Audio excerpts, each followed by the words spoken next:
And I think with that, I would like to move to the next segment of this webinar that looks at communications and importance to young people and why we need effective communication strategies for youth in climate advocacy. And leading us in that is Sabine Matsheka. Sabine is a multifaceted, experienced strategic communications professional with a demonstrated history of working with development-focused organizations across the world. Sabine is well-versed in the realms of climate diplomacy and digital rights, with strong skills in storytelling, research communications, and event moderation. She previously worked for Global Strategic Communications Council, the GSCC, Action Aid Denmark, and World Wide Web Foundation. Sabine, over to you, and welcome to the Driving Narratives webinar. Thank you. I just want to confirm that you can see me. Okay. It's a bit dark, but we can see you. Dark? Okay, my apologies for that. I will turn over properly as I go. But morning, everyone. Thank you for having us. Okay, let's see what I can. So my name is Sabine, as you mentioned, and I'm really excited to be here this morning. Thank you for the great introduction, and thank you to the fellow panelists who I'm joining today. I'm looking forward to hearing more on how we can all affect change in the climate space, specifically in Botswana, and how we can move from our local context to action and impact that affects global change, because we don't do our work in a silo. The goal for all of this is for collective action. So as you introduced, I'm a climate communications specialist. I have been doing communications for 8 years. I eat, breathe, and sleep communications. And I also happen to run a sustainable clothing brand here in Botswana, where a large part of the work that we're doing is trying to change and educate our citizens on a number of issues around sustainability, and more specifically, why we need to think or worry about things like textile waste and how we consume as, how as consumers we need to be aware of the things that we buy and put on our bodies, wear on our bodies, and how that affects us in the environment that we're around. So my work intersects in different ways, but the professional experience that I have is in the climate space. And I'm really excited to be here today to talk to you about the importance of communication, which is kind of the central kind of notion of today's webinar, which is around driving narratives. So I cannot see my slides. I just want to confirm that tech is able to put those slides up. Okay, great. Thank you so much. We can move to the next slide, where I'll just introduce what my very short conversation will be about. I have about 5 slides. Part of communicating is knowing that after 10 minutes, you lose your audience. So I don't want to lose you. As the first panelist, I want to make sure that we're energized for the rest of the conversations that we're going to be having today. So I'll start with the challenges. What we're kind of facing, the hurdles that we face in communicating change. And then I will go into observations, regional observations. So my working with young people in Asia, young people in the global north, young people in the global south, and what those differences are. And then I will talk about communications and its importance. And then I'll kind of end with, as kind of call to action or call to a guidance into how and who to target when you're doing your communications work, and then I will conclude. So yeah, the premise of this all is to unpack the power of narrative building for systems change. We can move to the next slide. Thank you. So first is the challenges in communicating climate change. So I have this quote there that says, well, we have bigger problems than climate change. In the work that I've been doing, one of the challenges that we face is that there is a misperception that climate change does not intersect, or it's a standalone. It comes secondary, or perhaps sometimes last, to some of the issues that we face, especially on the continent. We are facing a myriad of conflicting crises, from poverty to youth unemployment to a number of issues. And this concept of climate change can sometimes seem as an arbitrary, or something that doesn't affect us, or something that is not as of importance of some of the real kind of issues that we seem to be facing. But the reality is that all of these intersect. Poverty and climate change intersect. The way that we think of the economy is affected by climate change, and vice versa. So I just kind of put that as a point of reference of, this is the real challenge, one of the kind of challenges that we face in communicating the urgency of the climate emergency.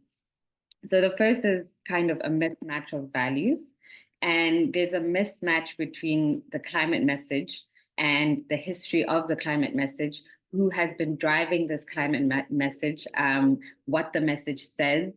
And I think I can talk openly, about the fact that the narrative building has kind of stemmed from area or part of the world that has been able to shape who gets a voice at the table, what are we talking about? And that has caused a mismatch in values, where audiences feel like there's conflicting values, and that they face a kind of social dilemma of, well, this doesn't really affect me. And I think young people are also, an audience that has and will face this kind of conflicting values of whether it's generational or regional. There is this mismatch between the global climate message and its audience. So the second is the complexity of the science. So we just find that communicating climate change and all its different topics, such as adaptation, mitigation, it's just a whole bunch of big words that a lot of people don't understand. And also, climate change is a science. So science is complicated, it's complex, and it's technical. So how we communicate climate change is something that we have affected every single day of our lives, and something that no one on this earth has not experienced. However, there is that mismatch in terms of people understanding how it affects you and what you can do to change. So the complexity of the science. Then we go to the lack of goal specification. So a lot of people feel like, okay, we have this problem, so how do we deal with this big problem? And there's sometimes a feeling of lack of, okay, so what do we need to affect change? How do we reduce emissions? How do we protect ourselves from different weather patterns?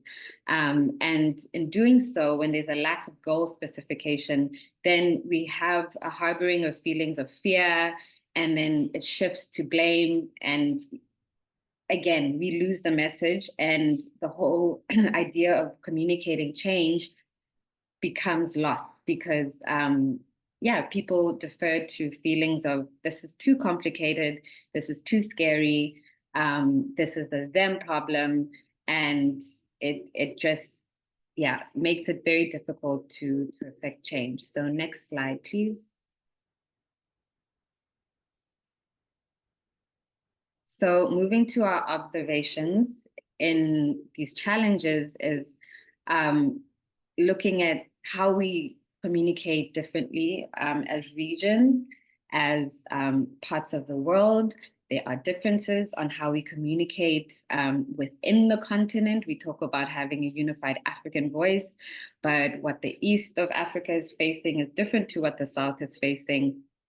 And how do we, even as a country, come together and say, what the north of the country is facing, perhaps with water scarcity, is different to the southern part with desertification. That word always dribbles me. And the difficulties that there are differences in how we communicate. And one of the differences that I also want to speak to, especially as young people in Botswana and Africa, is that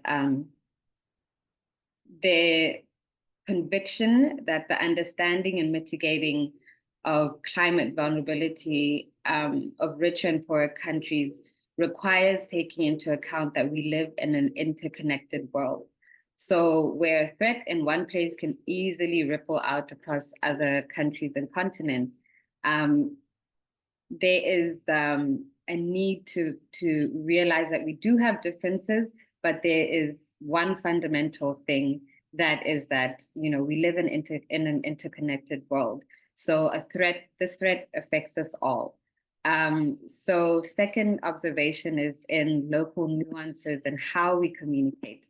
So because of the challenges that we face around climate change where it's stemming from, the word climate change in our local languages, for example, in Setswana, how do we localize climate change as a topic in order to be something that young people, a young person in rural Botswana is able to feel called to, or understand that this is something that they can actually be a part of affecting change for. So there's local nuances in how we communicate that, not even regionally, but now when we're really zoning it into a country specific like Botswana. And then, yeah, the last point is that, you know, effective change comes with a unified voice. So as we go towards COP29 this year in Azerbaijan, as young people, we may have differences in how Botswana youth are looking at climate change within the local space. We may have differences when a Yango is working with other organizations, youth movements on the continent to come up with, you know, what are our similarities, what are our differences, but effectively, there needs to be a unified voice. And we see the challenges where our leaders go to these events, and we seem to lack a unified voice of what is the African voice. And again, there are nuances, there are differences, but essentially the strength in making change cannot be done if we do not have a unified voice as a people.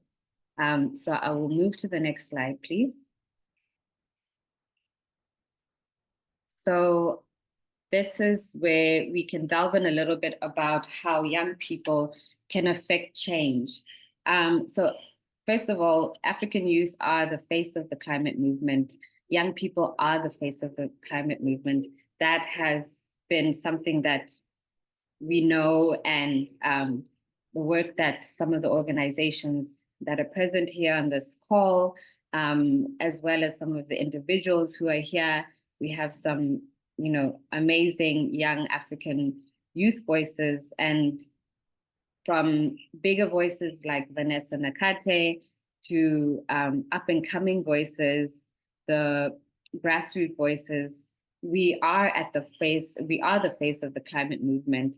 Whether that's a good or bad thing, it is an evident truth that young people are the face of unemployment, but they're also the face of change and real power to affect that change.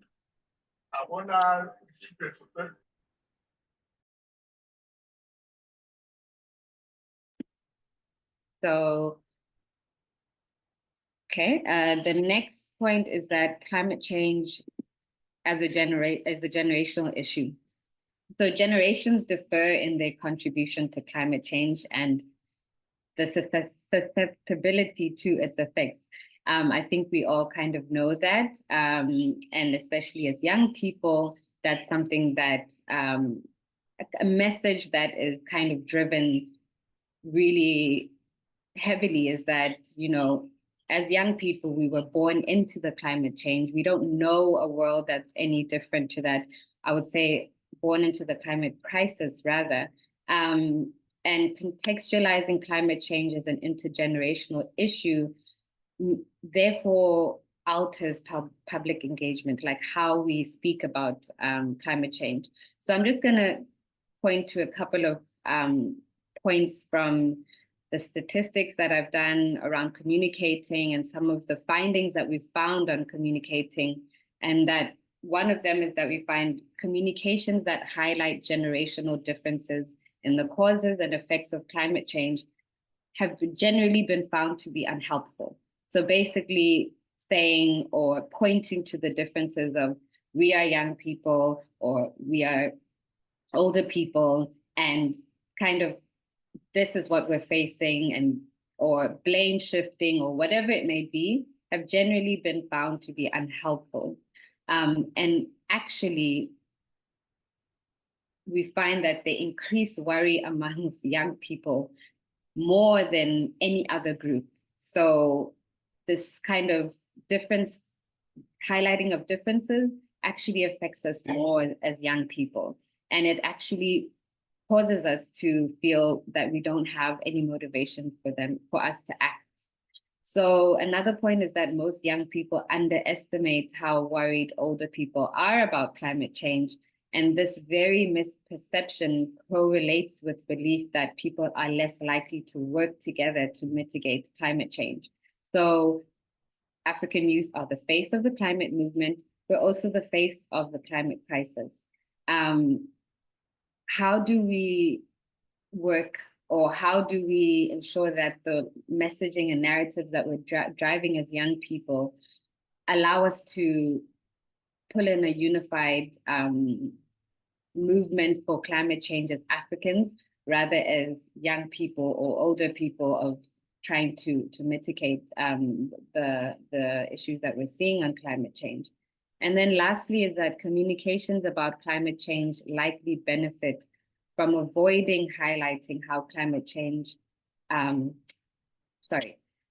communications about climate change likely benefit from highlighting how climate change affects us all. So again, this is something that I keep repeating throughout the presentation because it is really something that sticks. And we find in our communications work that reminding people that what happens in Pakistan doesn't stay in Pakistan. What happens to young people doesn't only affect young people, that this affects us all. And correcting these misperceptions and separations is where this kind of change exists. So, and then moving to the next point is that climate youth movements and the power of campaigning. Again, we can see that this is something that has a real stronghold, whether that's protests, whether that's global campaigning through media, whatever that may look like, there is real power in that. And again, we, as was spoken about in the beginning by Tracy, is that campaigning looks different in different forms. It may be a pulling of people together, whether it's this webinar that sparks something in one of the attendees today, whatever it may be, that it's not just always this big Greta Thunberg-led, campaign. It's also in the small actions that we do and that we take, especially as young people. And that moves to our next one, that Botswana youth need to be at the forefront of this change. And this can really be done through, again, this power of narrative building and working with whether that's the youth constituencies in your country or with your communities and the community leaders that you work with. A lot of work has been effective through our traditional systems, through the Khutla systems, localizing our local needs to this global problem.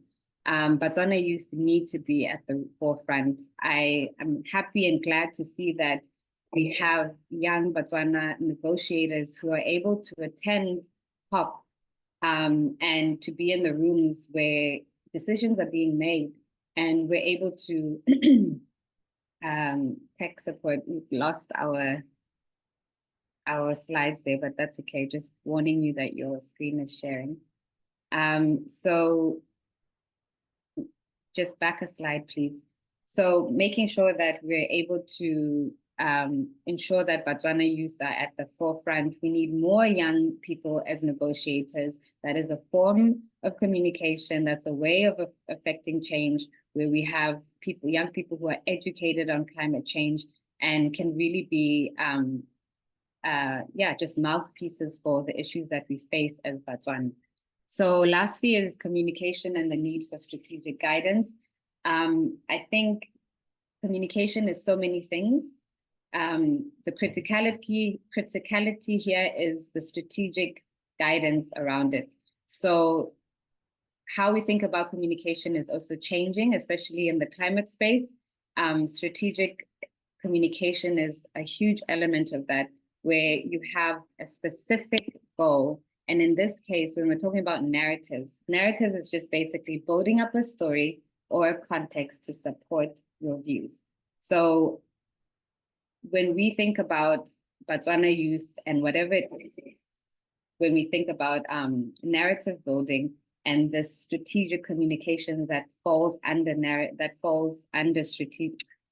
building that falls under strategic communications, building up a story and sticking to that story, whether it is of water scarcity, whatever it may be, having a strategic point as to where you're referencing and building around that, building moments around that, building a pulse around whatever it is the issue is that you want to focus on.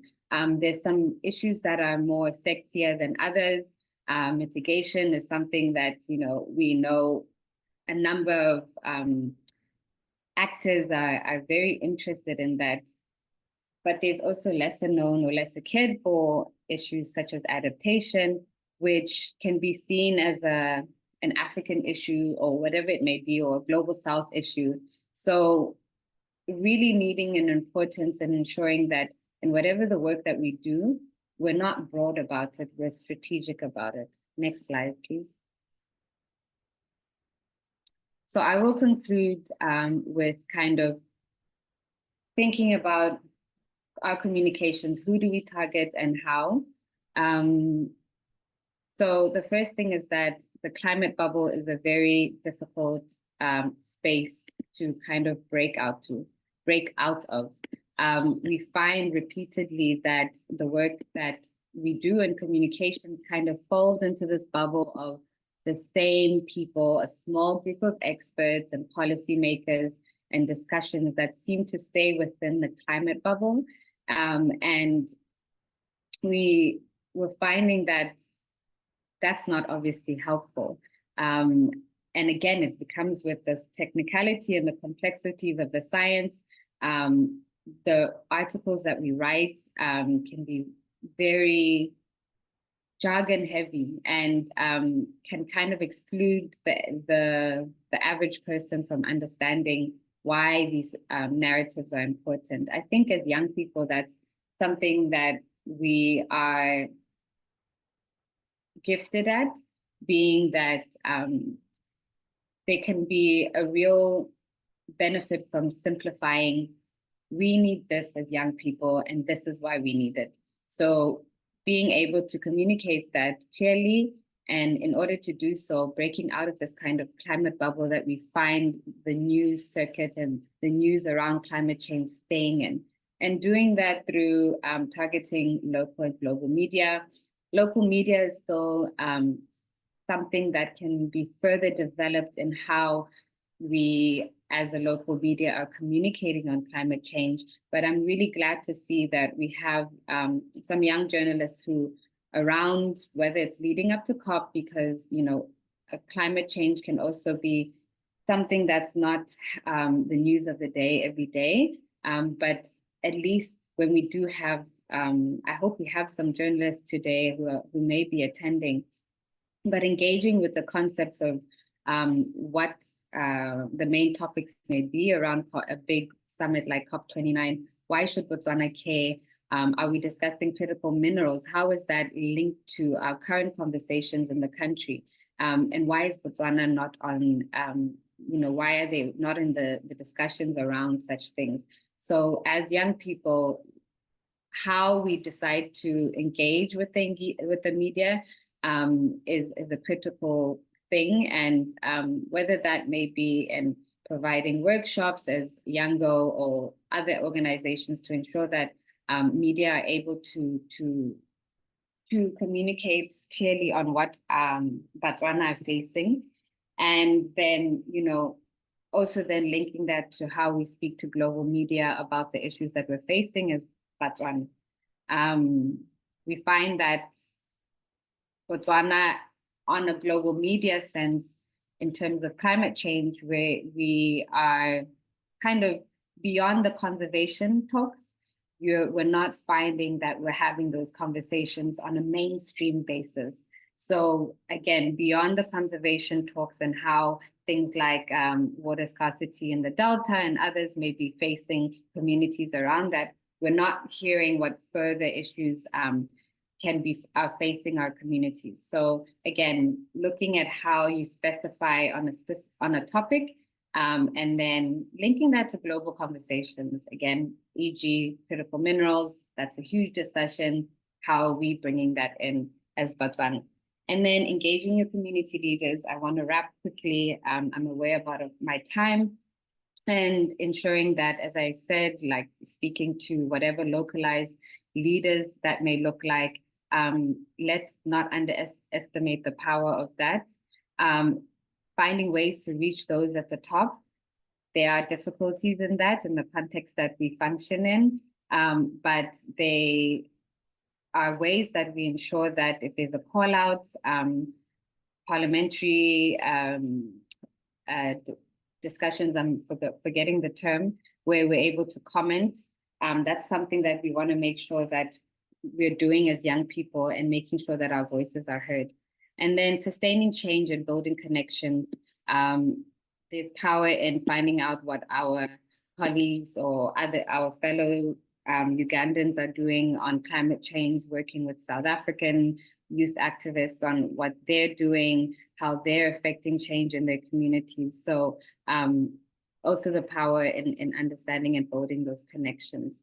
So I'm going to leave time for questions. I haven't covered everything that I want to cover. Communications is a broad topic, but I hope that what I've shared today has been helpful in somewhat in framing the importance of narrative building for today and beyond that. And I know and believe in the work that young people are doing in Botswana.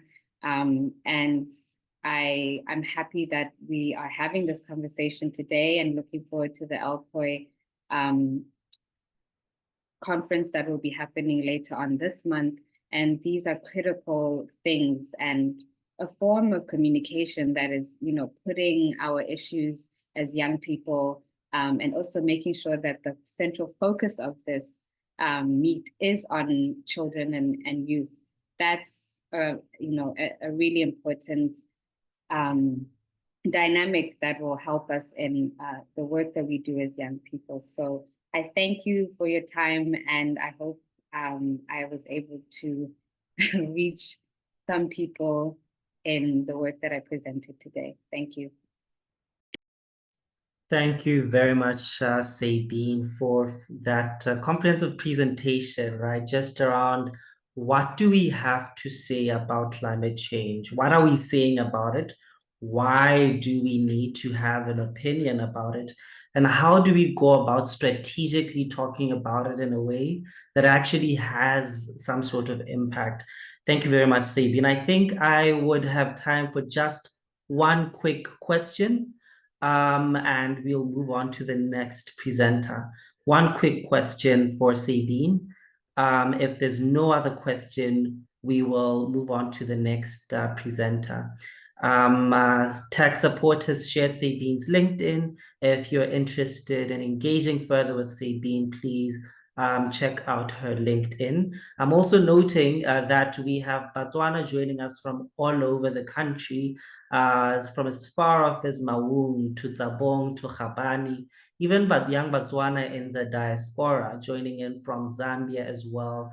Thank you for joining us in this conversation about driving narratives, right? So we're driving narratives. We really want you to be part of the discourse, part of the discussion. What do you have to say about climate? What do you have to say about how we're creating youth and children narratives around climate change?